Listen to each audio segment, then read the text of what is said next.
becomes, I think, 15 years. And in 2020 to 2022, doubling time of knowledge is 13 hours. Imagine we take a sleep overnight. And by the time we are ready, it takes 12 hours. We come to the university. Knowledge has doubled. For example, in the field of nanotechnology, knowledge doubles within 11 hours. Within 11 hours, knowledge doubles in nanotechnology.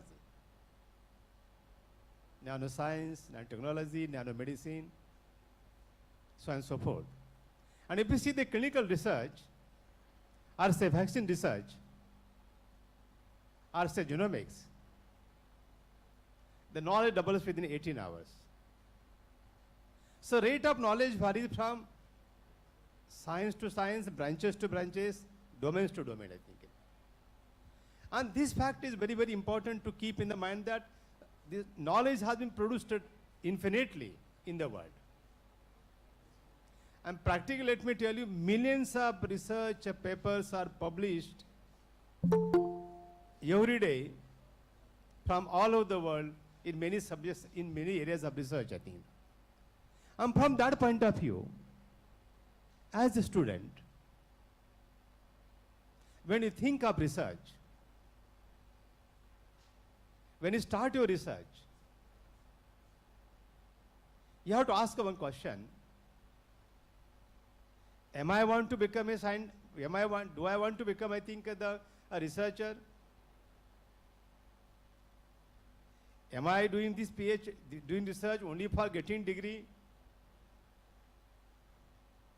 Or am I doing the PhD? Am I going to do PhD because I want to become a scientist? And I want to choose research as a profession? And I want to be researcher or scientist or professor throughout my career? What for I am doing my research? And particularly in Indian context, this is very, very necessary. Every student must ask this question, I think, to his mind. What for am I doing research? And probably your answer I can able to understand that most students say this, sir, I mean, after PhD you will get the job. And certainly you must get a job. And there is no doubt. I mean, everybody should get a job. But getting job is not the only objective of PhD or research. If you see, we say I am PhD, and if you see the full form of the PhD, it is your Doctor of Philosophy. Doctor of. So that means at the end of PhD you become a philosopher. And philosopher is not ordinary man. A philosopher, enlightened person. In his area of research, in his area of subject, he is enlightened, he is authority, he is well known, who has created the knowledge. So you are a philosopher. Unfortunately, in our country, we don't take very seriously the philosophy or philosopher. But you, all professors are philosophers here. All my professors are philosophers. We philosophize the fact of knowledge, the principles of science, principles of technology, and principles of invention, everything, I think. So keep that thing in mind, that you are a philosopher and you are going to transform as a philosopher and also as a practitioner of science or researcher, and you are committed to the profession. I'll give one example to you. Suppose, say, for example, a doctor, I mean, somebody does MD, again, we say doctor. But the difference in research of doctor and research PhD, they are not philosophers. Remember, doctors are, we say doctor, but they are not philosophers. They are professionals in medicine, in engineering, in agriculture, or in social sciences. They are practitioners. But practitioner can do research, perform research, and or they develop analytical mind. We don't call them as the philosophers. But a doctor does a PhD, or does research, or innovation, they become philosopher. But percentage of such, I think, philosophers in the field of medicine, in general, relatively very, very less, I think. So when you say doctor, MD doctor, that means that doctor has the capacity to understand the scientific fact. At least to his domain or his medicine, I think he's able to understand the scientific fact. He can able to imagine that what may happen, I think, in that. Okay. So the difference between philosophy, two types of doctors, a doctor of medicine, say, for example, I think, and doctor, what do we say? MA, PhD, MSc, PhD, or any PhD in field of science or subject, I think, is a philosopher, I think. And from that point of view, my young students, I want to tell you that when you want to start your research,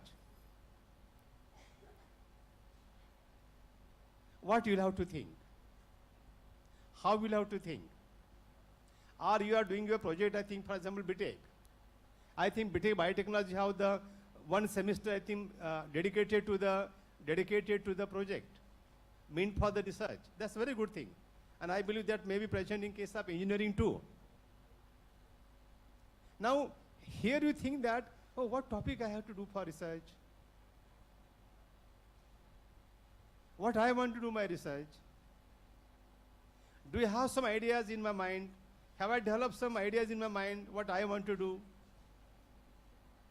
Have I talked, I think, to my professors very frequently? Exchange of ideas, I think, about my ideas of research and what is going to happen and what I am going to do that. And what happens generally, I am telling you, in the process of research, see, research is a systematic way, systematic method, I think, in that. The first of all, I'll say that research starts with inquiry. Research starts with hypothesis. If I say research starts with hypothesis, it is of paramount importance to understand what is a hypothesis. How to prepare, I think, hypothesis. How to prepare an ad hoc hypothesis. How my hypothesis could be the predictive hypothesis. How can I design my experiment to prove the hypothesis? Have you ever thought in this fashion? Do you ever think in this fashion? In other words, have you taught the concept, I think, of research or research methodology? Research methodology does not mean only the doing the research work as per the protocols in the laboratory. For example, I'll take a simple example to you for the BTech students. When you want to do some research, when some topic is given to you for research, what we do, I think, what general students, they do that, they follow the previous, I think, dissertation, previous thesis, or they get the previous report, or they think, get the method from the research paper, or from a book, and try to follow that particular method, follow the practice, that method in the laboratory. And they do get some research. This is general process which is found in 99.99% universities in the India, and also Western countries too. And my students, I must tell you, this is not what is called as research. Research is not a process of just following the protocols published by somebody and following you, practicing by you, I think, and getting some result and showing to professor and writing result. This is not the thesis. This is not research. And therefore, I sincerely feel that I said the statement, research starts with hypothesis. And what is hypothesis? Can any student tell me what is a hypothesis? Please rise and tell, what is a hypothesis? My statement, research starts with hypothesis.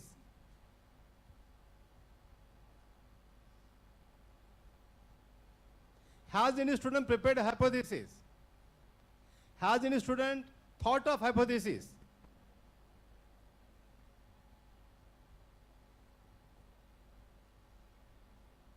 Probably you are afraid. I know, you know it, but you are not able to express. You may be wondering that if I go something wrong, sir, what shall you say? Let it go wrong, doesn't matter. See, we must interact, my friends. Don't be afraid. You must not have thought. Yes, yes, I think that one girl.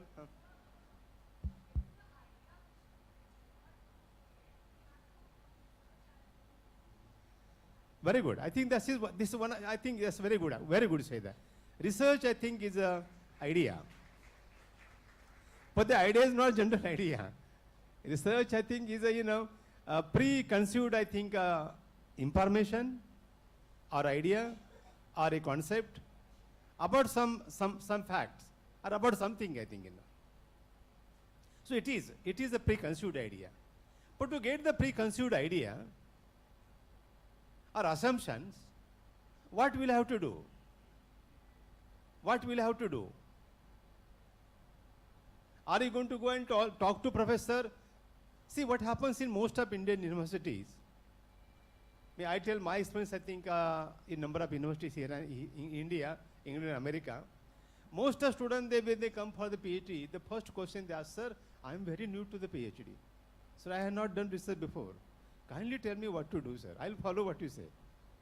I mean, please excuse me, but this is the scenario of the student. Even America, this happens, I think. Most of the places this happens. Why this happens? Because you are not following the scientific method.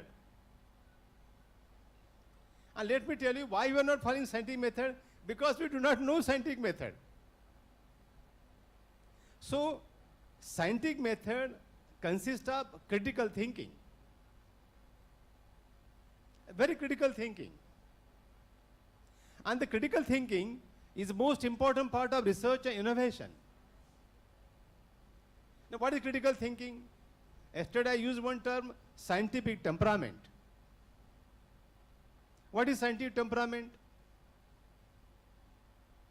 Scientific temperament consists of following the practices or principles of critical thinking. Yeah, we always say in common language, or he is very critical. We always say, somebody is very, very critical. We always say that. But we never understand what he means by he is very critical. We do say in common language, he is very critical, she is very critical, particular professor is very critical. But what does it mean by critical?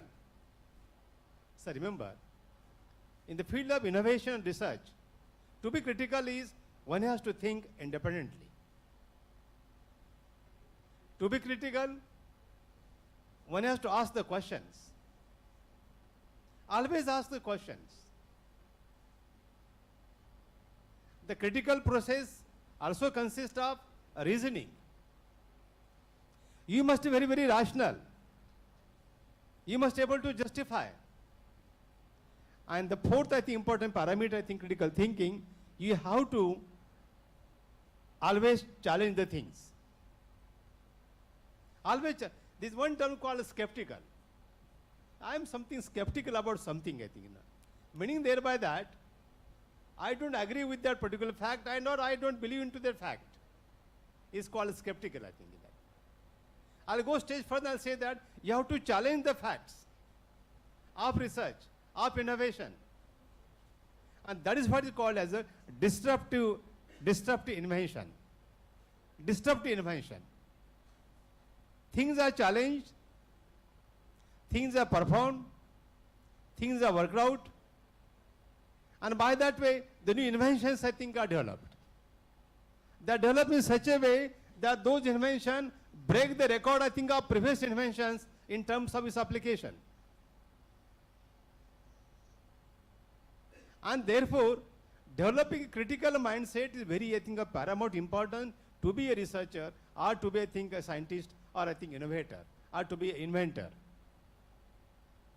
In Indian scenario, we never use the word inventor. We never say that he is inventor, or he is innovator. We use the word entrepreneur.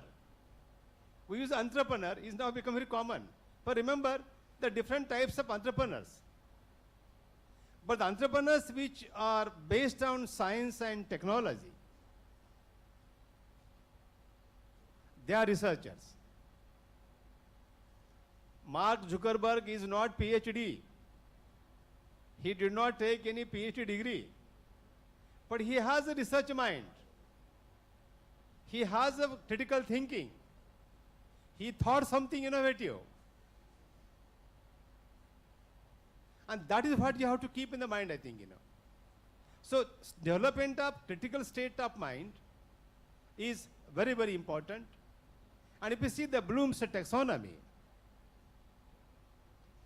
can anybody tell the 6 parameters of Bloom's taxonomy? Any student? What is the last outcome of the Bloom's taxonomy? The last outcome of Bloom's taxonomy. I think you heard the lectures yesterday, Bloom's taxonomy, and a lot of things were told, I think, by the various researchers, professors, experts. What is the last object of Bloom's taxonomy? Yes, last one, anybody? The last thing, what is last aspect of Bloom's taxonomy? If you go from bottom to the top, start from the bottom, go to the top. Bottom, no, yeah, she's right. I think in the bottom, madam, correct, you are very right. To remember in the bottom, yes, very good. It's the beginning, you remember. Excellent, very good, excellent. You are PhD student, na? Yeah, very good. Very good. I am very happy one student knows, I think, because he is a PhD scholar. The whole objective of Bloom's taxonomy is to create, to invent, to do something original. Not simply remember is the first step. And there are 5 steps in between. So creation of a new theory, creation, I think, of knowledge, creation of invention, creation of research, all this is outcome of what you call as Bloom's taxonomy. Coming back to the point I'm telling to you, when I said to you that a young researchers, how he has to think. Now here, to develop a hypothesis, to develop an idea, you have to read a lot of literature. In scientific language, we call, I think, as a research review, or a review process we call, I think, When a student write their thesis, they write literature review. But the literature is not literature, it is scientific research review. How many students from BTech degree have written the review? Have you read some books on research methodology? Has anybody read any book on research methodology? Probably I think we must not have learned. But remember that there are large number of books available on research methodology. What is research? How to conduct the research? What is hypothesis? What are the types of hypotheses? How to prove the hypothesis? What is objective? What is methodology? What is meant by discussion? And what's the mean by interpretation? All things are given in the number of, I think, reference books, I think, what you call, I think, is research methodology. And what is general? So we have to really understand that whenever you start for the research, you'll have to think what I will call, I think, as a think first, do first research review. And my students, I must tell an important thing to you. When you do research review, it is my observation, suppose you decide to do a research project in particular area. Say, for example, nanotechnology, or say, for example, I think the virology, or say, for example, I think, let us say, biotechnology. Then what you do immediately? What immediately we do when you want to research? What immediately we do? Can Edwin tell me what we do immediately? What you do immediately? Do you go to laboratory immediately and start for the work? Then alternate solutions. Okay. First you think of a problem. Okay, I want to work on particular idea, particular problem. It's just to decide, I think, that your baseline, I think. Now once you decide I want to work on particular problem, particular thing,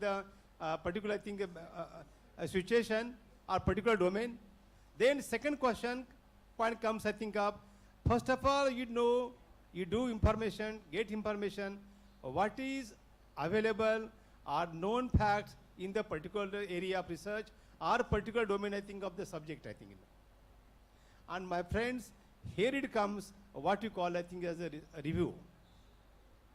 Now remember that There are research review journals. Has anybody read the research review? Has anybody read the research review? Or has anybody referred the review research journal? There are journals which are devoted, I think, to research reviews. In every subject, maybe for arts, commerce, science, technology, microbiology, biotechnology, medicine. For every subject, there is one journal called as a review research journal. And you know how books are written? Do you know how books are written? Books are written with reference to research reviews. What you call as a reference book, what you call a thing as a textbook, 99.99% information is taken from recent reviews in that particular domain, analyzed very critically, and then the information is taken, principles taken for the developing the textbook or what you call reference book, I think. So based, I think, research reviews. And research reviews are prepared from research papers. And one review may contain 300 to 400 to 500, I think, the papers, depend upon the depth, I think, of the review. And from that point of view, it's very important that every student must write a research review, I think. Now, when you write a research review, it's very important to understand that it's not only, I think, the collecting the facts, but it is important to understand that what is the missing gap in the literature. What's the missing gap in the literature? What is the not known? And remember, my friends, suppose, say, for example, you come to know that from, say, reading the 110 papers, okay, these facts are not known. Say, for example, a bacterium produces antibiotic, a antibiotic. Another reference says that no other bacteria produces the antibiotic. Then you can get probably this bacteria may produce antibiotic. Or a bacterium may cause infection, or a bacterium may produce some enzyme, or a bacterium may produce vitamin B12. So from the review literature, you come to know what is not known. And what is not known, you jot down the problems, number 1, 2, 3, 4, and you develop your problem. So you have identified your problem. And remember, from that problem, you prepare your hypothesis. You prepare your hypothesis. For example, a bacterium may produce a novel plant growth promoting, say, for example, hormone, or plant growth promoting antibiotic, or plant growth promoting some kind of novel hormone which is not reported before to science. So once you prepare a hypothesis, then now the question comes, you have read the literature, you have understood literature very thoroughly. From completing literature search, you prepare a hypothesis. But remember one important fact over here. When I say prepare the review literature, 99.99% students which I have seen across the country, we do not do thorough literature search. First of all, you open the Google, what is happening currently, and say Google, give that keyword, I think, of your topic, and Google, I think, refers to you. I urge all the students, don't go to the Google. Instead of going to Google, go to your library, see research journals, see research review journals, research papers, see patents in that area, study them, acquire them, download them, xerox them, study them, discuss them, talk to your professors, and follow to that. You try to find out what is not known, what is novel. What is, I think, something new which can be done, I think. My friends, I must tell you, Because we are casual in our, I think, review literature. In other words, because we do not do proper review of literature, our hypothesis becomes unpredictable. In other words, we prepare always a wrong hypothesis. And because of wrong hypothesis, we do not come to the conclusion, because hypothesis itself is wrong. I give an analogy to you. For example, you want to go to Delhi. Then you find out what is the road to go into Delhi. How do you find out road going to Delhi? You think of road, you think of the river, you think of flight, you think of number of ways. You go by bicycle, you go by number of ways you can reach to Delhi. How you decide the modes, I think, of traveling to Delhi? Or last mode, I can walk to Delhi. If I want to reach to Delhi, I can walk to Delhi. There are number of alternatives. Same analogy I am telling you. What are the alternatives for your problem? I'll say possibilities. What are the possibilities, I think? And here I am telling to my students, imagination plays a very, very important role, I think, in that. And for imagination, remember, you must be able to understand the problem, live with the problem continuously, and remember that, think continuously about the problem. What happens whenever any question strikes to us, and we want to answer the question, or we want to, I think, solve the question through research, I tell you, you simply cannot think once or twice and then try to find the answer. You'll have to think about the problem for long time. Constantly you have to live with the problem. And when you think for number of times, again and again, continuously, consistently, probably one day you may get answer of your question. You may get some idea, this can be done by this way. Imagine the 5G. We all have mobiles. We have Android mobiles. How Androids become 5G? How it become 5G? Now 5G is going to become 6G. Is already process started. It's all based on research and innovation, I'm telling to you. It's not magic. We simply use the mobile. But remember, I know some scientists who have 500 patents on 5G. 500 patents on 5G. And now very soon, maybe I think within already work is started, within the 2 years, 6th G will be, I think, will be launched, I think, within 2 years. And 6G will again be an advanced kind of technology. Can you tell me what is a patent? I'll come to that point later, because that's very big domain, I think. So the point what I want to say to you, is this, that now you have the alternatives, you have the different possibilities, you have checked it, and then you prepare, I think, what you call, your hypothesis. Now to prove the hypothesis,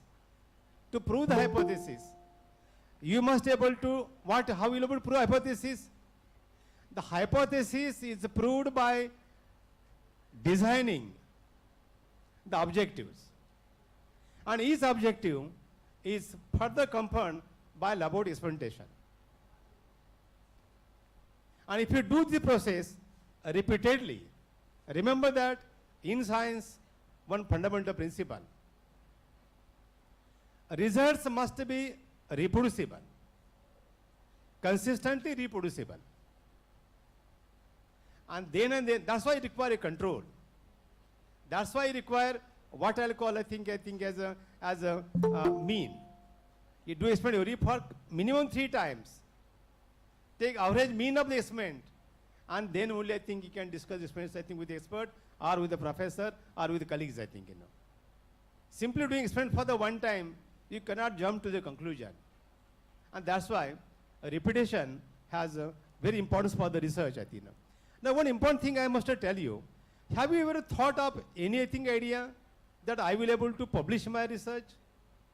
I'll able to write my research paper. Has anybody thought in BTech degree? Has anybody thought in BTech degree? Can you able to write the patent in BTech? Can you able to file the patent in BTech?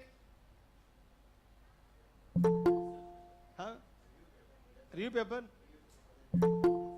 In conference, very good. You present in conference, very good. I think it's a very good idea. A research review paper can be presented in the national or international conference too. That's very good beginning. Excellent. And when you do that that develops us a tremendous confidence. I think. Now remember, whenever I think get a new idea, always try to write that new idea. Always try to jot down the points, I think. Remember, one basic principle in case of research innovation that, when you think, you get hundreds of ideas. And thinking not for one day, 1 week or 1 month or 1 semester or 1 year. It's a continuous process, I think. If you want to remain in the profession as a researcher or as a scientist or as an innovator. So whenever I get new idea, try to, write the idea, jot down the idea. And you know that when you prepare a rope is made of 1,000, small, fibers, And when they pull them all together, that is what you see, from a rope, Same thing from scientific theories, The theories can be strengthened, strength can be evolved, by adding new knowledge, by adding the new concepts, new results, new phenomena into this, and finally, when all that, new ideas come together, new concepts come together, that we call what is called as a theory, So here the point what I want to say to you, for undergraduate research, it is very, very important that a student must be able to make his own hypothesis. Before that I told you, these 2 students present a research review. Every student at undergraduate level must be able to write at least, for example, 1 review per year. 1 review per year. And I tell you that writing a review is very important. Again, one thing remember, it's not that you read 100 papers and you just write information as it is. It's my observation, our young students generally what they do that. When you read, any paper, we write as it is given in the paper. And we write, what you call, as our note, or what you call as a notes, My idea to my students, my advice to you, never ever write as it is given in the book or in the paper or in the review. It's very, very important.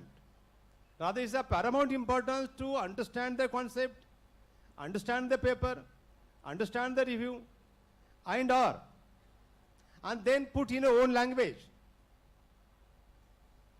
That is what is called, as your own understanding in the area. Please never ever copy as it is, which is previously published, And when you write in own language, your own, ways, own words, please never ever forget to write, the reference, Never forget to write the reference. You must quote reference for a particular fact or a particular the idea or particular concept. You must refer. You must write the reference, And if you don't write the reference, then that gives, it's a crime. The new ideas, or when you take any concept, that has to be cited, it has to be given reference for the particular phenomena or for the particular concept, This is very important for students at undergraduate level and at postgraduate level, remember. We never use cite reference. We simply say the theory or the principle or particular fact. We never, cite the reference. For example, I'll give a simple example to you. Students of biochemistry, say for example, the protein estimation. But you cannot forget the Pauline Laureate in 1951 paper of Journal of Biochemistry. You cannot forget. Or when you say that, I estimate the protein by Pauline Laureate method, that's a complete sentence. You simply don't say that I have done the protein estimation. There are hundreds of methods of protein estimation. So point what I want to say to you, you should always able to refer the paper, cite the paper, whenever you use the particular paper, So point what I want to say to you, why this is important? Because we don't do proper referencing, Because we do not do, I think, proper review writing, our hypothesis says invariably goes wrong. And then what happens? We write the thesis, we write the dissertation, and we submit to the university or to the particular program. My advice to you, my young students, I must tell to you that, see, whenever you write, you must always revise, I think, your writing, I think. The concept called as scientific writing. And there are hundreds of books, I think, devoted to scientific writing. For example, how to write scientific papers and the reviews, how to write research thesis, how to write research reviews. Cambridge University, England, and number of other universities like Oxford University has published low price edition books for this kind, I think, of the books, I think, for scientific writing. I sincerely feel that scientific writing should be as a part of curriculum, and there could be 1 to 2 credit courses devoted to scientific writing at first year of your, I think, undergraduate, I think. And that will able to help you to understand what is scientific writing, what are the principles of scientific writing, how to write, I think, our paper, how to write a review, how to write a thesis, how to write a report. This is a method. And what happens generally, I think, one thing, remember, whenever you write, you must always revise. Revise, rewrite, revise, rewrite, and make sure that this process must continue until you make your draft final. And I must tell you that at undergraduate level, in the university, student can publish research reviews, like these two students, I think, presented. Now their next step will be, I think, to refine the review, to update the review, to revise the review with the help of a professor, with the help of a research guide. And finally, one day, probably I think within 6 months, they may think, okay, now our paper is now ready, I think, for the sending for journal, I think. Imagine that you have sent paper, you are undergraduate student in BTech, maybe 3rd year or 4th year. You have sent your review paper, I think, to the international journal or to national journal. And after 3 to 4 months time, acknowledgement comes that your paper review is completed, and we are glad that review is under consideration, but we need to, I think, answer the following queries. 1, 2, 3, 4, 5. Kindly comment, I think, on these 3 points, I think, from your review. Then you have to justify what you mean by the 3, 4, 5 points, I think, given by the reviewer, I think. Remember, students, there is no distinction between the undergraduate student and the postgraduate student and the PhD and the scientist and the papers of professor. Research paper is research paper. The review process, what you call a peer review process, is the same. Whenever you submit your research paper goes to the from the journal to the experts in the world. 3 to 4 experts they go. It's called as a blind review. You don't know which are the experts. This is confidential. They revise your paper, review your paper, comment it, I think, scientifically, send to editor. Editor sends to you. You get, I think, the comments, I think. The point what I want to say to you is this. And then I think one day you get an email from the editor. He kindly clarify the following points raised by the experts, I think. 1, 2, 3, 4, 5, 6 to up to 10, I think. Then you have to work on it, think of it, and give a rational answer, I think, which is realistic, I think. Discuss with the professor, check that your answers are right, your comment, your, I think, justification is proper. Again send to editor. Editor send again to the examiner or to that expert, what's called a peer reviewer, who is expert scientist. He goes through, I think, your comments, your justifications, and if he agrees, he accepts some of them. If you do not agree 1 or 2, again send back, this is not clear, we don't agree. Either delete it, or redo it, or verify it, and again submit the manuscript. You do that. And finally one day you get email from the editor, your paper is accepted in international journal. See the journey of that research work by an undergraduate student. And publishing research at undergraduate level is a matter of great pride. My dear students, remember, it inspired the confidence in you. I can think. I can prepare my hypothesis. I can make my own objectives. I can work independently in the laboratory. I can interpret my results. I can analyze my results. And with the help of a professor or a research guide, I can come to certain conclusions which are valid, I think, as per your guide, I think, or your guide, research guide, or your professor. And finally say that, thank God, in last 6 months, I think I have worked so hard, day and night I have worked. I work with my understanding, full understanding. My results are reproducible. I got new result. I think my research paper can be now ready, and I want to start a research paper writing, I think. You are taking lectures. You are taking your exam practicals. You are also studying for, I think, from the theory. At the same time, you are busy, I think, for the research work in the form of research project, I think, Remember, student, research is a continuous process. It's not only for writing a report or writing, I think, thesis or writing, I think, the particular degree, I think, And once you do this one, I must tell you, in Pune University, I started India's first 5-year integrated program in biotechnology. And I must tell you that we had compulsory research work, 25 credits from semester 1, 8 credits semester 1 to attempt the last, I think, the 5 integrated program every year. 25 credits every year. And imagine that the students are trained, students do research work continuously, they are in the lab all the time, and after 3 years of time, or 4 years of time, or in the 5th year, before they get the master degree, 80% of the students publish their research papers in national and international research journals with the help of their professors. So this is the benchmarking, my friends, is a possible. You also can do it, I think. What you read, I think, is a positive mindset. So therefore, very important phenomena for research, you require a positive mindset. Can anybody tell me what is positive mindset?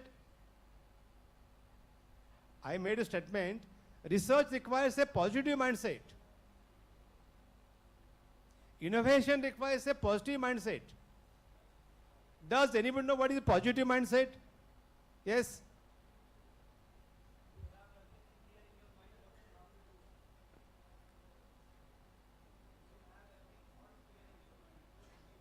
Okay, that's one way. Any other way? That's one of the. You are at the periphery. You are at the periphery, not at the center. Yes. Open to all sessions. Okay. Open to all, I think, sessions is one alternative. And session. Okay. Again, you are periphery. Anybody?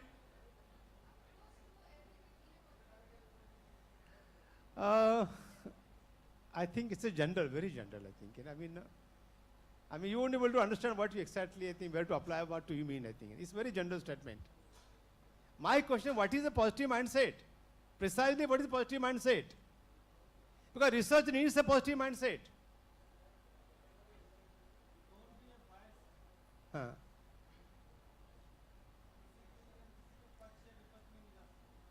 No, I think... have you read the theories of the mindset? Theories of brain? See, one thing, remember, positive mindset is one which believes that things can be acquired, things can be understood, skill can be acquired, knowledge can be acquired by efforts. You require a practice. That, see, nobody is born with all the things, all the skills, I think, Nobody born with all the knowledge. And therefore, acquisition of the knowledge, acquisition of the skills, developing your intellectual capability, developing your intelligence, developing your reasoning, developing your critical thinking, all these critical thinking criteria can be what is called as a cognitive domain can be acquired, can be skilled, can be reskilled, can be developed, can be nurtured. That is what is called as positive mindset. I can do it. Some people say, oh, I can't do it. They don't have positive mindset.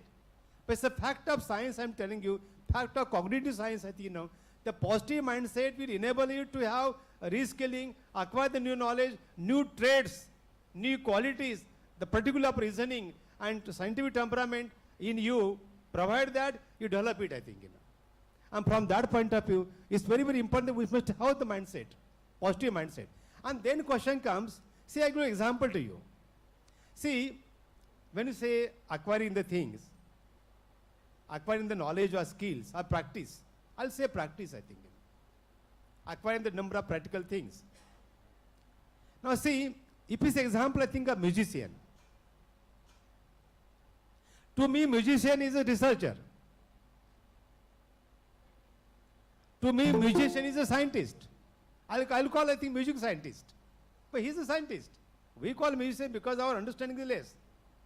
But remember, to be a musician, you know what they do that? What they do to be a musician or to be a singer? What they do? They do riyaz. Do you know riyaz? Practice. And how long? Lifetime they do. And then they become famous singer or famous musician.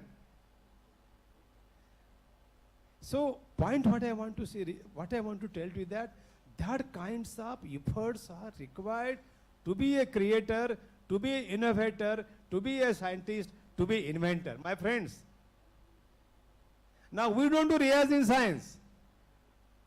We do only bits and pieces here and there, and we say, sir, हमारा research हो गया, हमारा project हो गया. अरे how it's possible? अपने रियाज, मैं कहता हूँ science का रियाज of science, practice of science. And for that purpose, my students, I must tell you, you must be very, very passionate about your work, I think, in that. I remember when I discovered jumping gene in bacteria from plasmid DNA as a research scholar, I was 48 hours continuously in my laboratory. As a student of a PhD in England, I didn't go to my hostel. 48 hours I was in my laboratory. I slept in the laboratory for 2 days. Because I wanted to show that my experiment has to be continuous. There was nobody to help me. I did myself. Idea was myself. Idea was very innovative. 48 hours I was in the laboratory. My professor called me at 2 o'clock night, Balu, Chopade, are you okay? I said, everything fine, sir, don't worry. And I told my professor, sir, I am sleeping on the mat, I think, in the lab, I think. But 48 hours I didn't go to my hostel because I knew that experiment which I was doing was of paramount importance. After 48 hours, when my professor came in the 8 o'clock in the morning, I said, sir, I am happy. I have invented something new. This is the result of my jumping gene of DNA. The point I am telling to you, this is the perseverance, my friends, I think, in that. I call this is the practice of science. And I urge all the young students, I think, a BTech, I think, an MTech over here, I think, Research requires a tremendous laboratory work, I am telling you. Continuous laboratory work. Continuous laboratory work. I'll tell you one story, I think, of Nobel Prize winner. See, Professor Paul Berg, who got Nobel Prize for cell cycle phenomena. Now, when he was doing PhD in London University, 1975 to 1979, I'm talking, remember Professor Paul Berg, who got Nobel Prize in physiology and medicine in 1992. I'm taking that story of the professor from Cambridge University. When registered for the PhD, cell cycles into the East, he did research for 3 to 4 years. 4 years research he did. Continued another 1 more year. In 1979, after 5, they published 3 research papers in international journals. And what happened? The examination was arranged and one PhD professor came from France. Another Nobel laureate came as the examiner. Now he told me, your work is totally wrong. Imagine, a student has worked 5 years, professor, he was no professor, Mr. Paul Nurse, worked 5 years as a PhD in Cambridge University, wrote 3 publications, international journal. Guide is saying, I think, yes, congratulations, very good. When thesis was to be seminar gave and he saw the strain, the designation of the character substrain, the professor told, this is wrong. Listen carefully, this is wrong. And see the truth of science. The professor said that this is wrong work, I can't hear you. It's all wrong. Your assumption is wrong. And Paul Nusser told that you are failed for peer examination. Now imagine, this is unique example in the history of science and technology in 21st century. Remember student, Paul Nurse said that he discussed with the professor. The professor agreed that there is a mistake in that mutant culture, I think, of the East. Both accept that this is our mistake. Professor, it's my mistake, unfortunately. Student says, sir, don't worry. I will repeat again my research. Paul Nurse started his PhD again. See, he didn't cry. He didn't cry. He didn't blame the professor. Say, because of you. He didn't. They said, okay, sir. I learned out of that how to do research. What he said, sir, I learned how to do research. After 5 years, is a failure. And Paul Nurse started the new PhD program with a proper culture, a proper mutant, obtained from Pasteur Institute, Paris, France, with that examiner. And started research. Now, because he knew what is the research methodology and the concept and everything, in 1982, in 3 years, he completed his PhD. Published, I think, 4 research papers. And students, after 10 years, Paul Nurse got Nobel Prize for his work. This is the perseverance I am telling to you, I think. This is the power, I think, of the honesty. This is the power of truth. They didn't compromise. Cambridge University did not compromise, I think, for the mistake, I think. Now imagine, had they compromised, I think, for this mistake, the new discovery of cell cycle must not have taken place, I think. Paul Nurse took a challenge. Professor took a challenge. Redefined their hypothesis. Redefined their objectives. Methodology was the same. Technology was the same. Protocols were the same. And finally, they got the success. Point what I want to say to you, here question comes of ethics and integrity. In science, in research, in invention, we must follow the strong ethics, I think. We must not believe into wrong results. Bharat में ऐसे बहुत समस्या है. भारत में हर एक बड़ी प्रत्येक जन क्या करता है, हर एक बड़ी क्या करता है, मैंने क्या मैं ही सही हूँ, सारी दुनिया रॉन्ग है, मैंने क्या, sir I am very sure, मेरी मिस्टेक हो ही नहीं सकती. ऐसे हमारे स्टूडेंट कहते हैं. My dear students, if somebody challenge you, challenge means in good way, not a personal level, scientific challenge, he challenge you, accept the challenge. Okay, I'll prove that I am right. Instead of quarreling with a friend or your colleague and blaming day and night, he is bad and she is bad, forget about that. Accept the challenge, I'll say scientific challenge, and prove that my result is 100% correct, 1000 times correct, I think. I'll tell you one story, a case study. After coming from Great Britain, when I joined Pune University, I took a PhD scholar for PhD of his director of DST Research Institute in Pune, Professor Prashant. Now what happened, I gave a problem to him that you have to isolate the DNA, plasmid DNA from the bacterium, purify the DNA, I think, and then run the agar-agar process. He did 10 times. Unfortunately, he didn't succeed. Now he came to me. I could see his face. I told him, I think psychologically, it seems I think you are in stress, I think, in that. What is the problem? He told me, sir, I am not getting my result. I said, no, don't worry. Let us have, I think, cup of tea. Then I say that, now let us start our discussion, I think. He followed the protocol which were previously published. I say, Prashant, let me check, I think, calculations, I think, your reagents. And finally, I check the calculations, I think, of my student, research calculation from research laboratory notebook.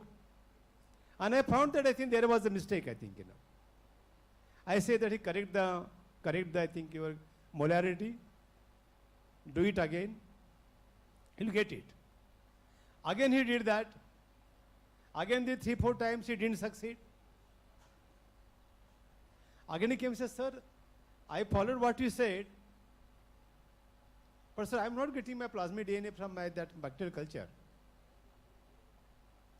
So I said that, try again. Third time he tried, he didn't succeed. Fourth time he came, so he said, Prashant, tomorrow I will do myself along with you. I went about 7:30 in the morning, 8 o'clock in the morning in Pune University, and I wore my hand gloves and the apron in microbiology laboratory. And I say that I am, I think, doing the same experiment what you have done. Record observations, the phenomena called as observation during the conduction of experiment. Observation during conduction of experiment. We write only results. We never write observation during conduct experiment. And I say that whatever I do, you write in minutes, seconds, whatever I think, you write that, I think. I started working in front of my PhD scholar. And in 3.5 hours to 4 hours, I complete plasmid DNA isolation. I run the agar gel electrophoresis along with the student. And at 2 o'clock, we both went to laboratory. I went to laboratory to say that show my result. He was so happy, sir, I got plasmid DNA from my bacterium. And then I told my student, where was it? No, that's why I said that, I said my student, I congratulate you, you got your result. I really am very proud of you. I said to my student to increase his morale. But then asking, what was the problem then? Can you think where you made a mistake? There's nothing magic. It's no magic, na. I mean, whatever I think I do, science is universal. So anybody can do that. It's not specific to any individual. It's not a magic to be individual, I think. Then he realized the mistake, sir. The second step, I think, the first step itself was my mistake, I think, And he found that the concentration of the sodium diadosyl sulfate was not proper. And because of that, there was no cell disease. And because of that, I did not get my plasmid DNA from given bacterium, I think. Because I could do experiment in front of with the students, I think, I realized his mistake. I showed his mistake. And second time, fifth time when he did himself, I think, he was successful. What this indicate the story? This indicate that a tremendous perseverance is required for standardization of your methods, I think. It's not that you do a particular method once and I think you forget about the method, I think. So standardization of the method, reproducibility of the method, free from error is very, very, I think, important, I think. And by this way, you can able to, I think, conduct your experiment, I think. And here is ethical standards are very important. See, many times what happens, I think, in Indian universities, students do the research projects. Many times what happens because of, I don't know due to what reason, but we forget the control. And we always try to defend our result. If you do not have the control, your results are of no value at all. Simply discard them, I think. So devise a habit. But every experiment there is a control. And that is a very good practice, I think, you must be able to follow. Students, ethics of research, reproducibility of ethics of research is, I think, a paramount importance, I think. Now, in Indian scenario, now say, for example, you are doing research, I think, in engineering, BTech in engineering, or any other subject you are doing, I think. When you do research, it's very, very important to keep in the mind that what is scenario in the country, in the, for example, in the field of engineering. I must tell you, in 2019, 2020, National Science Foundation of United States of America did one research survey of research work done in India in the Faculty of Engineering. And what they did that, they took the 10 years, I think, survey, 2010 to 2018. And they found that in this, I think, last 10 years, Indian researchers produce 1,34,759 research papers in engineering. I repeat the word, 1,34,759 research papers in Faculty of Engineering. And there was news that India stood third in the world in engineering and technology. I mean, it's a matter of pride. But you see further story what happened. However, there is a problem, and the problem is that when you do the impact of research or citations of research, it was observed that Indian research papers from engineering and technology had a least impact, no citation. Average impact was 0.8. No citation from the world. And it further says that means Indian science is simply, I think, quantitative. There is no impact of Indian science. And I am warning you, student, if you want to become a researcher, you must understand what is current scenario at national level and international level in your domain. Although we call, I think, India is the third largest, I think, for engineering. We are world's largest producer of research papers. But our research papers are not cited by researchers from across the world. And therefore, low impact factor, no citation, no impact, no value, no relevance, and therefore our paper remains only in the books, I think, And the phenomena called as grey journals. I advise you, all the research scholars, never ever publish into the grey research journals, I think. Because grey research journals are not peer reviewed. They are not, I think, they do not have, I think, expertise, I think, of the scientists. They simply take the money and publish anything what I think you write, I think, what you submit. So never ever you publish in a grey research journal, which I think is a very important fact. Now what I want to say to you, so if you follow these, I think, concepts, I think, of research hypothesis and research methodology and continue at the work with ethics and values, I believe that undergraduate student can do meaningful research too. One of my students is entrepreneur. During his higher integrated program, he got Indian patent, and that Indian patent translated into the startup, and now that he is the owner, I think, of an industry. The point what I want to say to you is not only research, but research ideas transferred into the patenting, transferred into IPR, get the patent, implement the patent, based, I think, on the patent in technology, you can have the startup, and that startup can be converted into the industry in the course of time. So that is what you can able to follow it. Don't depend, I think, about, I think, the job. You yourself become entrepreneur or starter, you have your own startup, I think, and by that way, you'll able to contribute successfully. Now, if you have any question on research, on innovation, you can able to ask me any question. Particularly, I expect, I think, interactive discussion by students.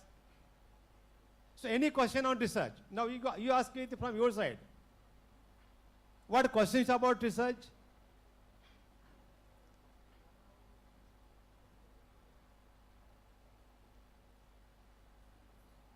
My one question. How many of you want to be researchers? Can you raise the hands? 4, 5, 6, 7, 8, 9, 10, 11, 12. Out of how many students?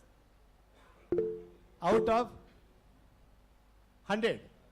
Say probably out of 100, 12 students. Okay. So ask now any questions, I think, which is in your mind, I think, about research, I think. Any question about research?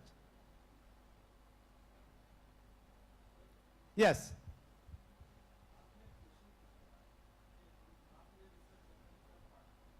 हाँ.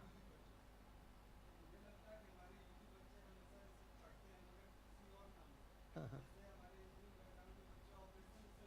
हाँ, हाँ. Yeah. Yeah. Okay. I think I think this is an important question, I think, from your side, I think, See, remember, I believe that when students come to the university, the first year, it must start, I think, with what I think as a research methodology, the first paper. I think it's very important, and I think many times what happens, when the student come to the fourth year, then with the good topic, I think research methodology. Huh.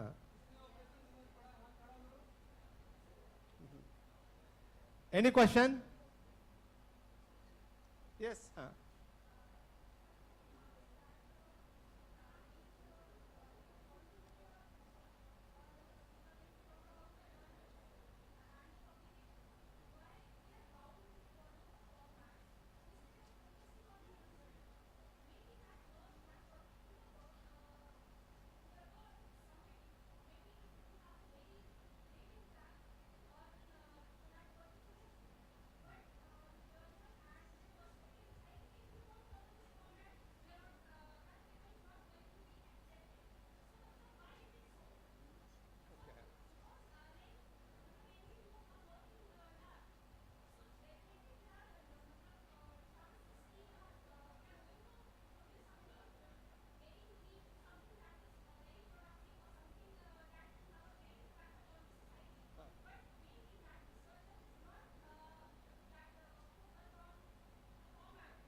I think this is a very interesting question, I think you asked, I think, a very good question. And this is applicable to all the researchers. I believe that format is a must. But that's, that is a step-by-step process, I think, And why you are so afraid of format, I don't understand. I mean, because format gives the clear guideline, I think, how to write that thing, Because see, otherwise, if there is no format, it will become random. For example, if some student gives only result, but what for result? Result for what for? What is the hypothesis? Suppose hypothesis is not given. Suppose I think that the experiment details are not given. And if I give only results, then the results have no meaning, I think, So there has to be a specific format. That is a must, I think. This is what I feel, I think, However, there is one method, this is one, I think, area, I must tell you, this is one area, what is called as a short communication. In short communication, you can able to write that what you want, I think, that kind of small papers, I think. Short communication, where there is no material methods. Only small results can be highlighted in short communication. Say, for example, 1-page paper. For example, 1/2-page paper.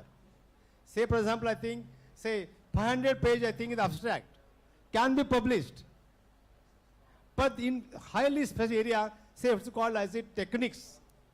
There is one branch called as a techniques, I think, So in techniques, if you develop some innovative aspects of any technique or modify it, that technique can be summarized in 500 words and that can be published, I think. So that depends upon, but this is not available in all domains. But in case of biotechnology, biotechnics is one journal which publishes, I think, that half-page papers. They don't follow material methods, I think. But I sincerely feel this, I think, but such chances are, again, I think, very, very, I think, low, I think, I sincerely believe that we must write paper in the research methodology point of view as a complete paper with aim, objective, hypothesis, result, discussion, interpretation, So that gives a clear picture, I think, in that. Okay? Right. Any other question? Yes? हाँ हाँ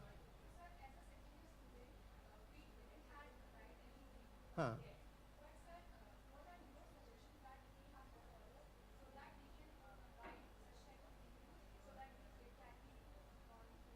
publication. Very good question. I appreciate. See, one thing remember, for example, what student have to do, you try to find out what is area you want to write, what is area you like very much. Say, for example, you write, I think, what is your area of specialization, what area you like very much.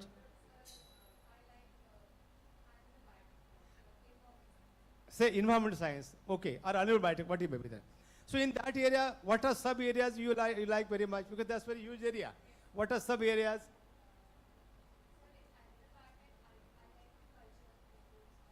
Animal cell culture techniques, okay. Please have sit. So then what you do that, see, animal culture techniques again is a very big area of research, very huge area. There are books, volumes on animal cell culture technology. Within that, what you like very much, you have to come, you have to be specialized, I think, because that's very vast. Animal cell culture technology is a vast science, I think that, there are hundreds of volumes available, I think, on that. So within that, what you want to do?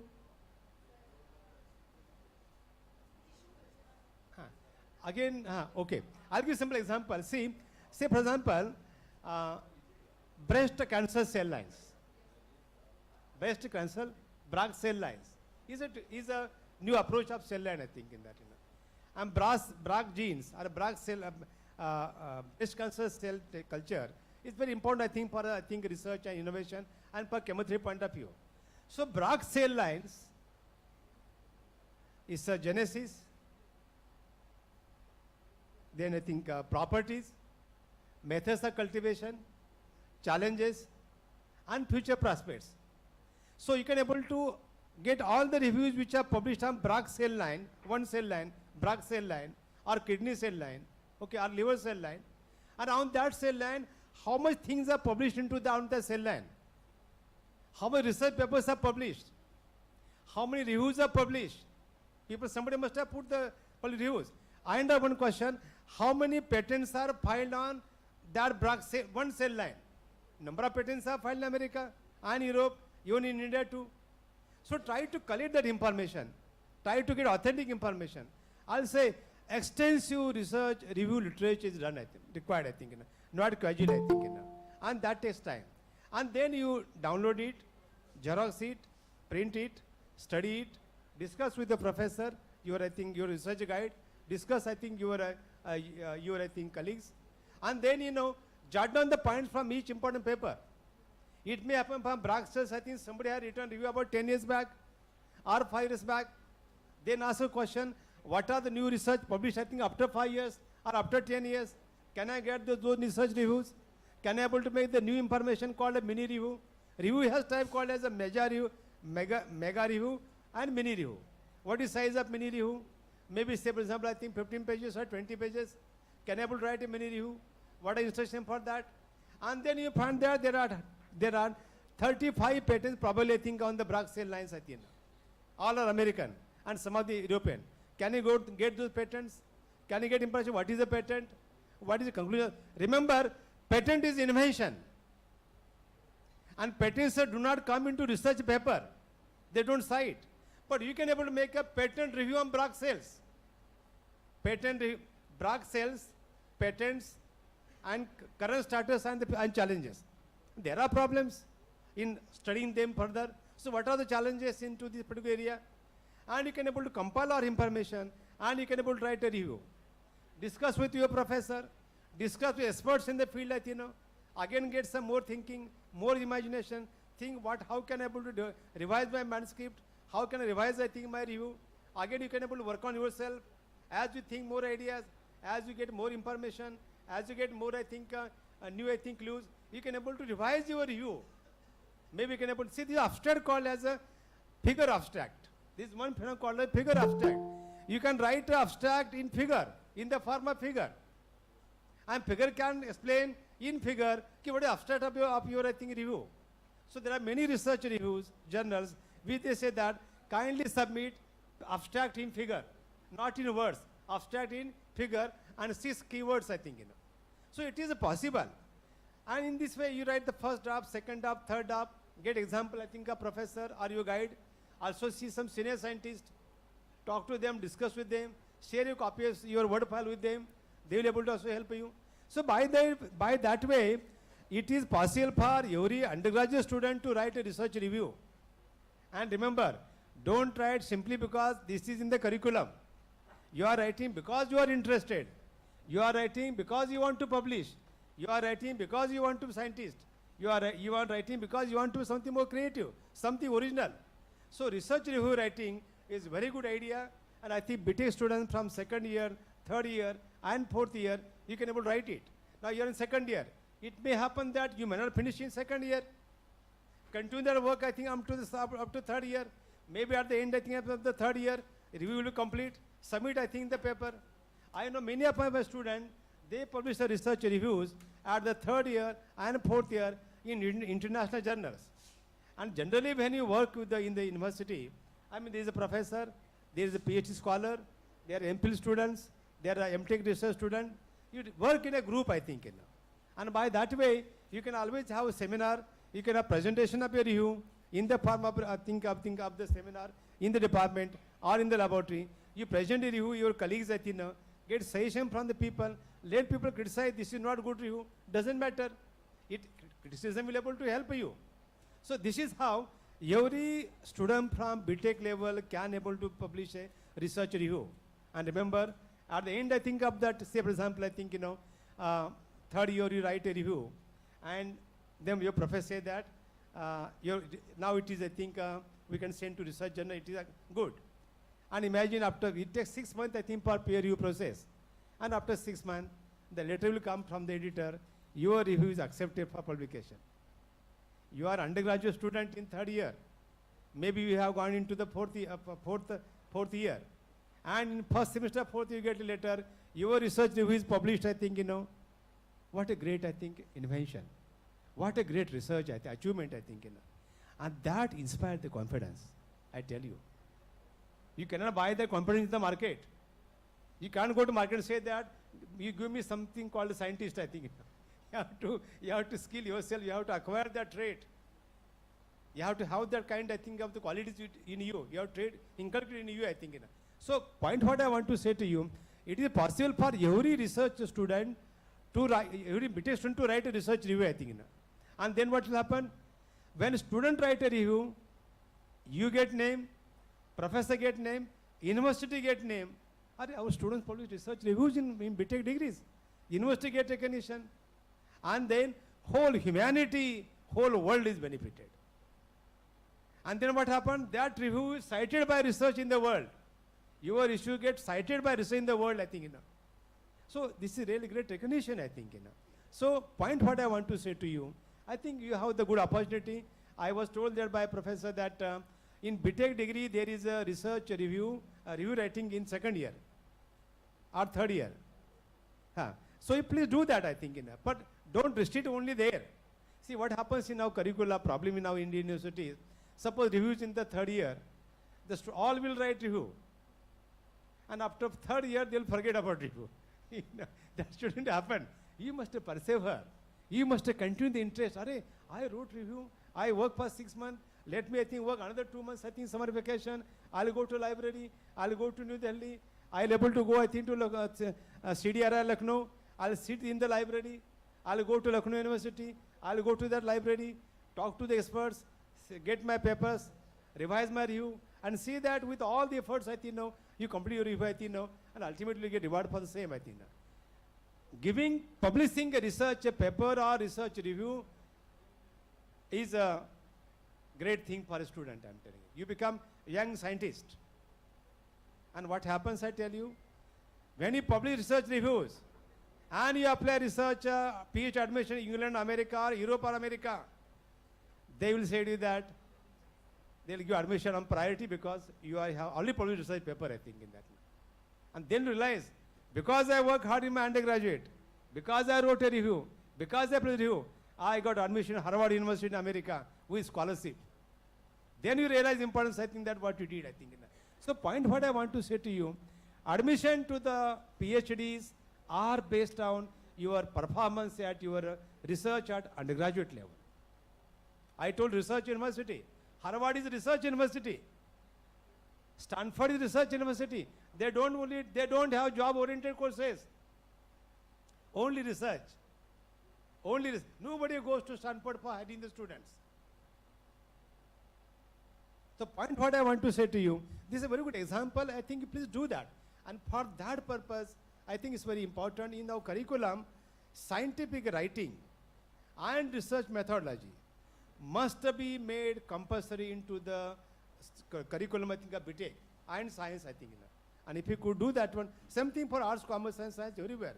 This has to be, I think, made, I think, very compulsory. And that will inculcate spirit, I think, of research innovation in the minds of students.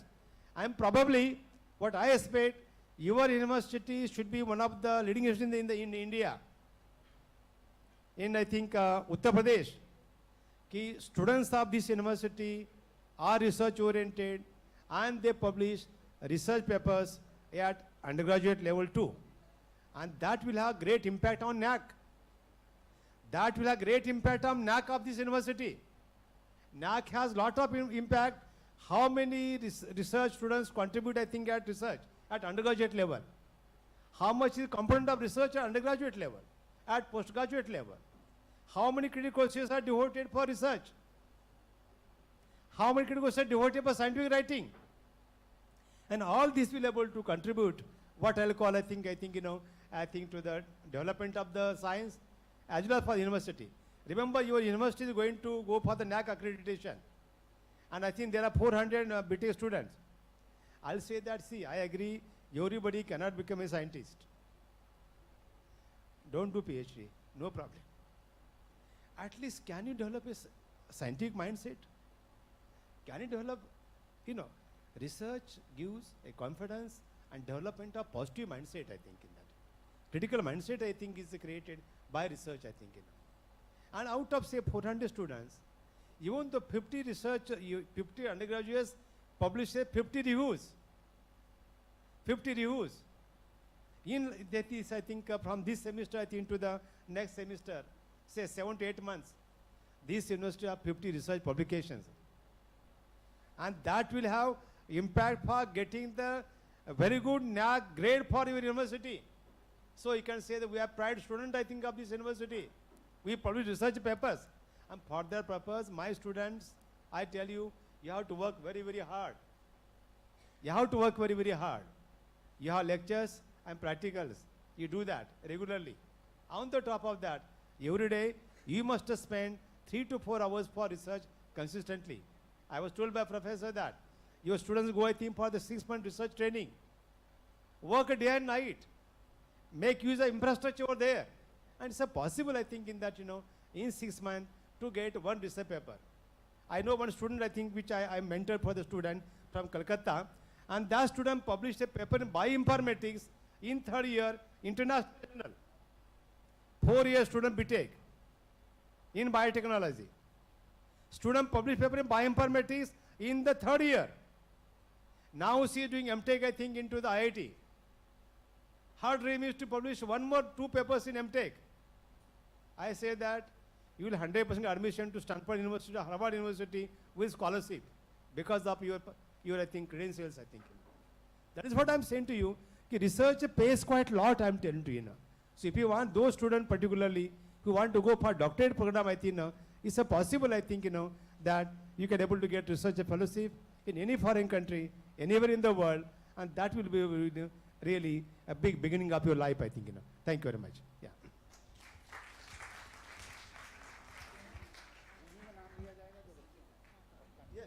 Yes. Yes. I'll take it from water.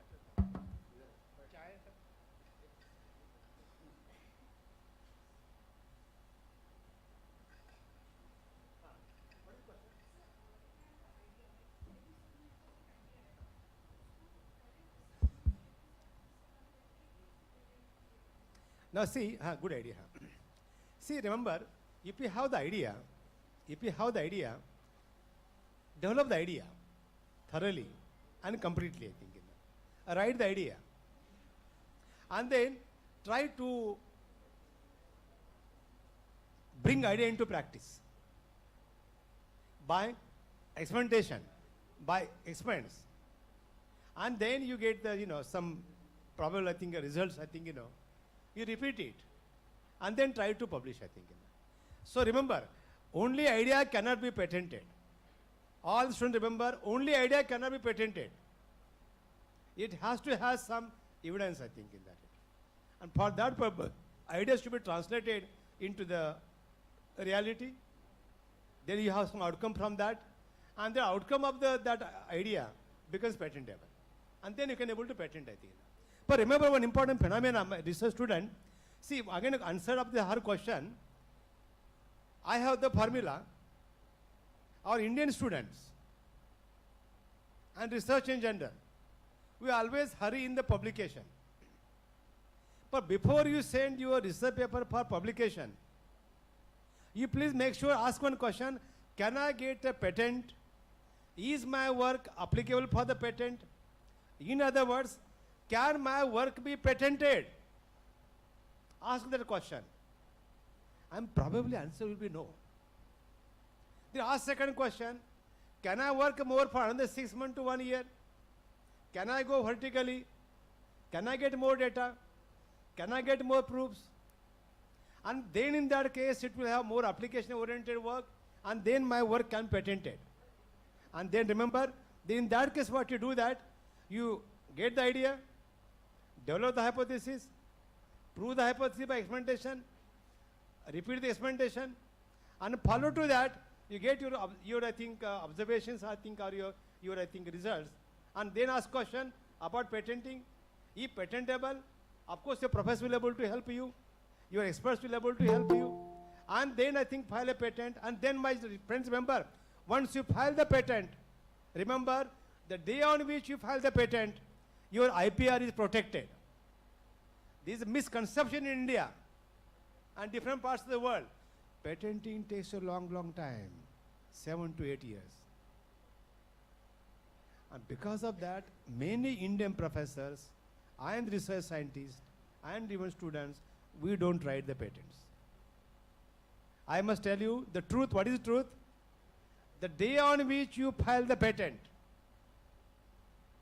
I repeat my sentence, the day on which you file the patent, whether Indian patent or American or Austrian or German or European or whatever may be, or British patent, from that minute or from that second, your IPR idea is protected, because you get specific, secret number for your, filing of the patent, So once you file the patent, you are protected. And then, once you file the patent, then remember, again, patent is research, like a research paper. What is a patent? Syed Hyder Ali, I was told, even everywhere, student in Pune University, oh, patent बहुत difficult होता है, तो lawyer को दिखाना पड़ता है. It's all law. और कैसे बहुत पैसे लेते हैं. हम घबरा गए कि हमें तो law आता नहीं. हम घबरा गए. तो Syed sir, then what I did that, I started studying patent in 2000 as a professor. Because everybody was saying in Pune University, we have to pay a lot of money to the lawyer. And their attorneys, and they took a lot of money, and they will write the patent. But I said, why they should write patent? Work is done by me. We are doing the work. I myself study the patenting, that all science, in that. And I filed a US patent, sir, 1991. Sorry, 1990 I started that research. 1990 I filed US patent. And expenditure was, the fee from New York attorney was 75 lakhs, which are paid by the government of India, because there was invention from my side from Pune University. So they paid 75 lakhs, means only fee of attorney. But I wrote a patent. And patent written by me was submitted to attorney in America by government of India for validation, for confirmation. And then that was, because it was DNA, which is biological material, that's the validation required. And finally, I got US patent in 2000. sorry, 1990, what I told, which year I told? 1991. So point what I want to say to you, what I want to tell you, patent is research a paper. Patent is research a paper. And the research paper, the patent requires the claims. Claim 1, 2, 3, 4, 5, 6. It's all like result. You describe a result 1, 2, 3, 4 like that. So that is what I think you describe and write the conclusions. So there is a title, there is abstract, there are keywords, there is a material, there is a methods, the results, the discussion, there are conclusions, and references. So this is what our content patent, where lawyer comes. Lawyer comes only for the examination point of view. So therefore, I urge all of you, I think, in that, before you publish, I think, a patent, publish a paper, first you file a patent, if applicable. Not every research, I told you, not every research is patentable. Every research is not invention. Every research cannot be patented. And therefore, first, if patentable, file the patent, get the patent number, then I think you can submit your research paper to international journal or national journal, and follow to that, you will be able to get comments, I think, from the journal, you revise it, again submit it, it will accept it, I think, It may happen that you will have to revise 4 or 5 times. Probably you have to depend upon that number of queries asked by experts, I think, And finally, you get your paper, and then one fine morning get letter from, I think, Indian patent or America, your patent is published. Another after 1 month, 1 year later, your patent is accepted. Another 2 years to come that your patent is granted. So remember, when you got a patent, granted, that means you have become an inventor. Now we can able to translate that patent in action, in reality, by using startup. You have incubation center here. In your university, you have incubation center. You can be incubating. And under the Prime Minister of India, PM Modi, Prime Minister, there is a fund for incubatees. Incubatees from science and technology. Startup which are based from science and technology. For them there is a funding, I think, Prime Minister funding for the incubation. For startups, Startup India, there is a funding, I think, You can get funding up to 1 crore. Students, you may get funding up to 1 crore. So point what I want to say to you, there are many opportunities for engineering students, BTech students, to be entrepreneur, to have his own startups, I think, Same is with professors. A professor in the university can be, I think, they can have their, I think, own startup. And remember, I am talking a startup based on science and technology, I think, in that. Not, I think, from business or management, I think, Business management also is important. You can have startup into that too. But here in case of science and technology, you get funding up to 1 crore from the Prime Minister Fund for startups, I think, My students, can somebody become Zuckerberg from this university? Is it possible? Is it possible, my friends? But we have not opened our mind. We don't think. We think only of examination, and we think only marks. And then tell that, I got 90%, 99% marks. Math is over there, then you go for job. You do the job. Life is over. They're not bothered. See, you have so much creativity, my young students. You have so much creativity. You can be inventors. Look at Madame Curie. You know Madame Curie? Madame Curie got 2 Nobel Prizes. One, a young girl like you, studying in University of Sorbonne in Paris, came from Poland, had a dream of becoming a scientist. Work in Sorbonne University Department of Physics. There was no, not even, I think, there was no, I think, this kind, I think, of the structure in the Sorbonne University. And 6,000, I think, of that ore was screened by hand, naked hands, not even hand gloves. Madam could discover, I think, that kind of hardship, I think, snow is falling down. No, I think, hat, I think, on the body, I think, and trying to, I think, screen that, I think, ore, I think, for idiom, I think, Madam got 2 Nobel Prizes, I am telling to you. See the hardship, my young students. And you are so lucky. You have internet with you. You have everything with you. You have money, you have pocket, you have vehicle. Your parents, I think, my son or daughter, I think, gone to university. And they think, I think my son, daughter will become great, I think, something very, very good, I think, great, I think, a scholar. And I think we'll have great days in our old time. Every father and mother is thinking about you. My friends, what you can do, I'm telling to you, through your research, I think, you can change the world, I'm telling to you. You can innovate yourself, I think, you can see the new world, and for that purpose, I'm telling you, continuous thinking of research innovation is a key for the same, I think. Even develop a passion. Develop passion for research, I'm telling to you. And if you develop passion for research, I think, then everything is possible, I'm telling to you that. Imagine that in commerce field, I think, sir, I think your field is, I think, Kamath. Management. Now, what is turnover? 28,000 crores turnover of a startup of management. Paytm. Again, finance. You don't have to be only scientist. Even management, finance, can be, I think, areas of startups, I think, Social sciences, social startups can be there, I think, So you can able to have, unfortunately, your university has incubation center. How many of you have hit an incubation center in the university? Honestly, raise the hands. Only few students, I think. Every student must be curious, what is incubation center? What we are incubating in my university? Who are the incubating in the university? Can I talk to them? Can I discuss with them? Can I find out what they are incubating? Why they are incubating? What is the novel idea they are having? Why they want to be startups? Why they want to be innovators? What is the future plan?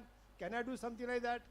My students, I am telling to you, by interaction with the students from incubation center, or I think from incubators, I think, you will come to know that, oh, they are also pursuing the new dreams, I think, in that. And if you could do that one, I tell you, this university will have great place. I tell you, who makes the university? Who makes it? Students make the university. I must tell one example to you. Stanford University, suna hai apne? Stanford University established 1884. When? 1880 was established. And Stanford is in the heart of California. And California is very beautiful. And Stanford was the Mr. Stanford, his surname, sir. That Mr. Stanford, who was mining some business, his son did not get admission to Harvard University, sir. So father was very upset. What to do? I mean, my son, he didn't get admission. He was not that very intelligent. So he came here from Stanford, there, California. He created the university after his son, the name, Stanford. He created a new university. He said, doesn't matter. My son did get admission, but other students will come and study over here. 1884, the university established, but that was self-financing university. People used to pay donations. And when you say pay donations, I think, not merit, all the rich people from America used to come to Stanford and just enjoy. Not attending lectures, not research, just enjoy. Why? University was private. See, I tell you, evolution of university. And then what happened? People went so further that you are so rich, you buy the degree. It happened in Stanford. So Stanford was known as a copy university. All students copying and writing papers. And nobody used to say, why are you copying? Kar do, copy karna hai to. Life is very free in America. Kar dijiye. So students used to make the copy. So they all passed. Degree was copy university. What was degree? Copy university. Nobody got a job. See, I'm telling you what happens to the future of university and education. And then what happened? 1914. The students, I think all students like this, they had a meeting, I think. And they said, we are from good families. Our parents are good. We are, I think, have very good financial capacity. Why you are copying, I think? It's not good idea. Everybody saying that you are you are studying from copy university. Parents are saying you are studying from copy university. Employers say you are from copy university. We don't want to admit you to our job in our industry. So students decided, I think this is a very serious matter. Let us enjoy, but let us also study. So they decided, from today we will not be able to copy. We will not copy. We will study. We will enjoy. At the same time, we will study. In 1994, 1914, This is a charter called a Students' Charter of 1914, Stanford University. And they pledged, they took a pledge. We will study very hard. Not only study, we'll do research, we'll do innovation, we'll follow ethics in our, behavior. We'll be good children of our parents. And we'll make great name for Stanford, known as Stanford Students' Charter. When happened? 1914. All professors like Sayyid Ali, Hayat Ali, they were present along with the students. They also took a pledge. We'll make our university very great. And from 1914, next day onwards, Stanford transformed. Today, Stanford, 100 Nobel laureates, my students. Today, Stanford has 100 Nobel laureates on the campus. When I went in summer 6 months back, I was in Stanford University. When I met number of professors, some Nobel laureates, and some of my friends there, I was surprised, I'm telling you. Once a copy university transformed as the best university in the world. Today, the number 1 university is Stanford University. How this happened? Students and the professors. If students can study, if they do best, if they become inventors, if they become researchers, I tell you, you can do the wonders, my friends, I'm telling you. So by your research, you will grow, you will shine, and along with you, this university also will shine. So what I call all of you, let there be 50 to 60 students publish the 50 research reviews with the help of your professors, and that will make a great name for this university. Your batches will follow you. Or a batch of 2023, they publish research reviews, research papers. We also start, That will give inspiration to them, So this is how research innovation will transform the university, transform your life, and you become more creative. My friends, this is how you must be able to go further, and complete your journey. Thank you very much.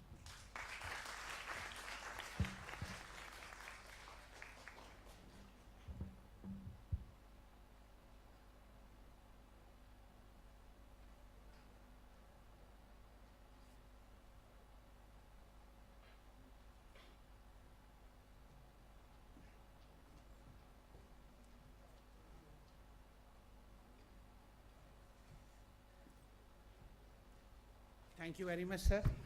इतना detail में बताया, हमारे students ने भी patiently सुना उसको. आप सोचिए कि जो अच्छे लोग होते हैं, जो स्टूडेंट्स को कुछ देना चाहते हैं, 3 दिन से सर लगातार हम लोगों के साथ में हैं और वो चाह रहे थे कि हम अपने स्टूडेंट से भी इंटरेक्ट करें. तो मैंने कहा कि सर बिल्कुल आप करिए. आप लोग आए, सुना, अब जो चीज़ें समझ में आई हैं वो उस पर काम करिए, रिगरसली काम करिए, लगातार काम करिए. आपको अगर मैं थोड़ा सा अपना माइन्यूट ऑब्जर्वेशन बताऊं तो हमारी यूनिवर्सिटी में सबसे अच्छा पब्लिकेशन हमारे प्रवीण कुमार राय जी का है. और पूरे सेशन में वो बैठे रहे सर को सुनने के लिए. हम लोग तो सिंसियर नहीं आ रहे हैं, जा रहे हैं, सब कर रहे हैं, लेकिन आप देखिए सबसे अच्छा उनका बहुत अच्छा साइटेशन इंडेक्स है, बहुत अच्छा उनका पब्लिकेशन का काम है. क्यों? एक अच्छी BHU से पढ़ करके आए हैं वो. तो ये आपको भी समझना पड़ेगा, ये कल्चर, ये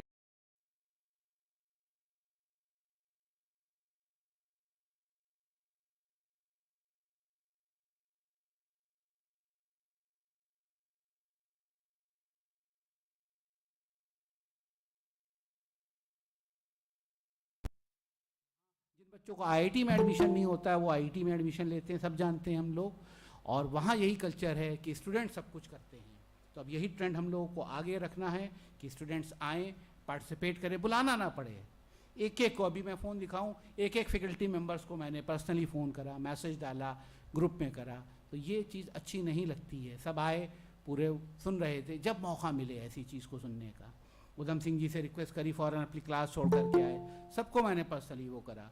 लेकिन जब पता चल जाए कि एक सर आए हैं, सबके पास व्हाट्सएप ग्रुप है, सब जगह शेयर हो रहा है, तो तुरंत हमको खुद करना चाहिए. हमको खुद कि अरे हमको सर को सुनने का मौका मिल रहा है. नीरज जी बहुत वो हैं कि उनका जो है नेक्स्ट सेशन उनका है, उनका प्रोग्राम है, और हमसे कह रहे थे कि सर आप जो हैं उसको जल्दी से अपने प्रोग्राम को ख़त्म कराइएगा.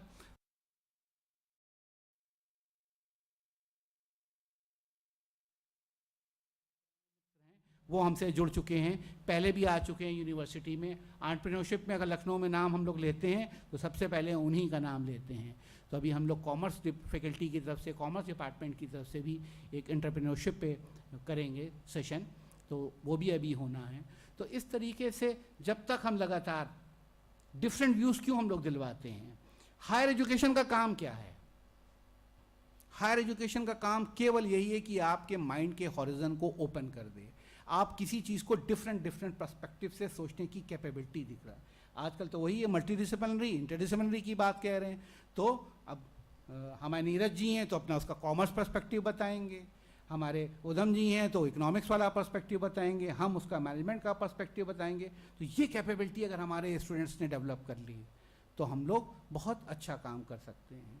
हम अपने आप को डेवलप कर सकते हैं। जब अपने को करेंगे तो अपनी फैमिली, अपनी सोसाइटी को करेंगे, हम अपनी यूनिवर्सिटी को करेंगे। तो लगातार इस टाइप की कोशिशें यूनिवर्सिटी की तरफ से जारी हैं। तो हम लोग चाह रहे हैं कि आप भी उसका पार्ट बनिए, आप भी उससे जुड़िए, और आप ही को सब कुछ करना। आप हमको मजबूर कर दिए। अब हम लोग इतने साल से पुराने टीचर हैं तो अब हमको पढ़ना नहीं पड़ता है, हम लोग वही जा करके उल्टी कर देते हैं। हम लोग कहते हैं कि जो आता है कर देते हैं। अगर स्टूडेंट अच्छे से पढ़ करके आएगा तो हम तैयार होकर के आएंगे। अभी मैंने बुलाया, मुझे पता था, मैंने एक एनएसएस के कार्यक्रम में पार्टिसिपेट करा था, तो मैंने कहा वो लड़की नहीं दिख रही है जिसने बड़ा अच्छे रेफरेंसेस दिए थे, जो फॉरेन ऑथर की बुक से पढ़ती है। तो मैंने उसको कांटेक्ट करा, उसको फ़ोन करवाया, उसको लिंक भेजा मैंने कि उससे कहो कि ऑनलाइन जुड़े। तो इस तरीके से हम टीचर्स भी निगाह रखते हैं कि कौन कौन सा बच्चा कहाँ पर एक्टिव है, उसको कहाँ हम लोग यूज़ कर सकते हैं। एक बच्चा भी हमारी बात इतने लोगों में सुन करके मान ले, हम लोग सेटिस्फाइड हो जाते हैं कि हमको कुछ नहीं करना है। तो बहुत सर आपका हम कितना भी शुक्र करें, आपने तो यूनिवर्सिटी को अपना ही एकदम मान करके जो हम लोग के लिए कंट्रीब्यूट करा है। मंच अगर संचालन हमारे नीरज जी होते तो बहुत अच्छे से करते, वो बताते। ले आओ वो नीरज शुक्ला जी, हमारे प्रॉक्टर साहब से मैं रिक्वेस्ट करूंगा कि यूनिवर्सिटी के बिहाफ से सर को एक मोमेंटो दें। ममता जी आप भी ज्वाइन करें।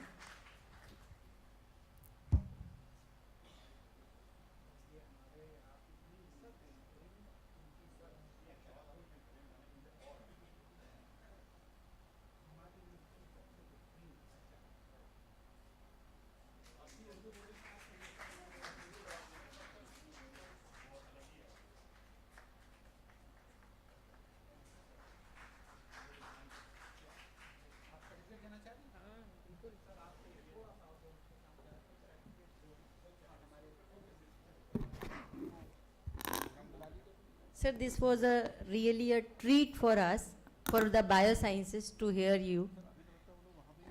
As you have said in your whole lecture, that we should be innovative and inventive. So this is my privilege to just tell you our small practices which we have done with our students. I have organized 2 activities known as BioFest and Vigyan Mela on the Science Day, and we have done a little practices for just improve our innovations. Our students have improvised a lot, as well as they have developed some devices, and I will request to you just to see those devices. And before that, I would just request to you just give their certificate. This will be honor for them.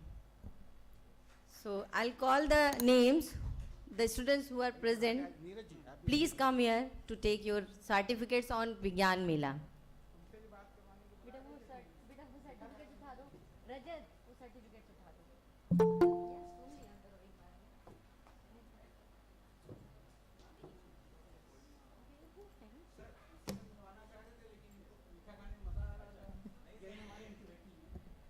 The first position, our first incubator potter plant sponsored by Rajat.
20-20 minute का presentation देंगे जो आपको बताएंगे कि उनकी क्या क्या schemes हैं और किस किस स्कीम से आप कैसे कैसे फ़ायदा ले सकते हैं, चाहे वो पैसे का फ़ायदा हो, चाहे वो टेक्नोलॉजी का फ़ायदा हो, चाहे वो जिस तरीके का भी फ़ायदा हो। तो उसको आप लोग सब लोग सुनेंगे तो बहुत अच्छा सेशन रहेगा आपके लिए। मैं चाहता हूं जितने भी हमारे इंजीनियरिंग के विद्यार्थी हैं आप सब लोग आपस में भी प्रचार प्रसार कर दें। हम सब लोग यहाँ पर अभी 1:30 से पौने 2 बजे के बीच में दोबारा मिल रहे हैं, उस कार्यक्रम में मिलेंगे, आप लोग सुनेंगे, आपको बहुत मज़ा आएगी, बहुत अच्छा लगेगा। और अगर आप पूरी हमारी वर्कशॉप करेंगे, 1 हफ्ते की वर्कशॉप का मतलब ज़्यादा कुछ नहीं है, रोज़ 2 लेक्चर ऑनलाइन भी आप उनको कर सकते हैं। आप ऑनलाइन उसमें जुड़िए और देखिए किस तरीके से नए नए एंटरप्रेन्योर्स आकर के कैसे नए नए आइडियाज़ शेयर करते हैं। आज से 10 साल पहले किसी ने सोचा भी नहीं था कि खाना आपके घर देने आना भी एक बिजनेस हो सकता है। मोटरसाइकिल आपके पास है तो आप किसी को एक सवारी भी ढो सकते हैं और उससे भी शाम तक आप 200, 250, 300 रुपए तक कमा सकते हैं। किसी ने नहीं सोचा था, बट जो लोग बदलते समय के साथ बदले, बदलते समय के साथ सोच बदली, उस तरीके से नए नए आइडिया आए और आज की तारीख में लोग नए नए एंटरप्रेन्योर काम कर रहे हैं। 1 हफ्ते तक हम लोग नए नए लोगों को बुलाएंगे, वो लोग अपने आइडियाज़ आपके साथ शेयर करेंगे और निश्चित तौर से हमारे जो विश्वविद्यालय के विद्यार्थी हैं और जो बाहर के लोग हमसे ऑनलाइन जुड़ेंगे वो सब लोग भी इससे फैज़याब होंगे। मेरी आप सब लोगों से विनम्र प्रार्थना है, आप सब लोग उस कार्यक्रम में आकर के ज़रूर बैठें और मोबाइल मत चलाइएगा, बैठ करके सुनिएगा। कभी कभी कुछ चीज़ें सुननी चाहिए, वो चीज़ें कभी कभी कहते हैं लाइफ चेंजिंग होती हैं, तमाम सारी चीज़ें बदल सकती हैं। आप सभी जो शिक्षक लोग हैं वो लोगों से भी अनुरोध है कि वो लोग भी अपने विद्यार्थियों के साथ यहाँ पर हम लोग 1:30 बजे फिर से एकत्रित होते हैं। जय हिंद, जय भारत।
बेबस हो जाओगे।